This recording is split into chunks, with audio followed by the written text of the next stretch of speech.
in your spiritual life. But it adds responsibilities in your ministries. Dili ni makapadako sa inyong ulo. Dili ni makapaghinambog ninyo. Apan makahatag ni dugang kabugat sa inyong pagpangalagad sa Ginoo. Kamo gitagaan sa paghigayon na moordinahan pinaagi sa Trinity Faith Baptist Church. And that this certificate given to you, Reverend Jerry A. Lituhon, officially ordained by the Trinity Faith Baptist Church International Ministries. This 25th day of August at Uruksit Piglawigan, Esperanza, Agusan del Sur. And we affirm this individual's call to ministry in their dedication to serving the Lord and the community. Again, and the community. Mangalagad ka, dili lang sa mga Kristohanon. It needs be kinahanglan mangalagad ka sa komunidad, apil na sa tawag sa imo sa Ginoo.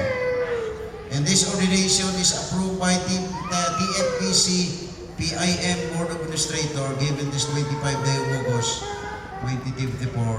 Signed, Reverend Arnold Gutahis, Chairman, and Pastor Demetrio Lumapas, Secretary. Today, we will ordain Pastor Jerry by laying on of hands, and we would like to ask the board to come. Tanan ka po, rin mo diri. Together with pastors, as we lay our hands on them and release blessing in a wider ministry. May we request everyone to please stand in reverence to what God was saying to us. As again, put our hands in the shoulder, in the head of Pastor Jerry, his wife and children. As again, as we raise our right hands towards them, atong itaas atong kamot, Pastor Jerry, pwede ka magluhod diha, kung sa imong asawa, sa imong anak na si Jeremiah, sunod na nga, masapungan na ni nga nilan o kuhan, dili Jeremiah, Ezekiel. As we give and dedicate our lives to them, to the Lord, may God's blessing be upon them. And Pastor Arnold will pour out the oil of anointing for these two couple. Let us pray.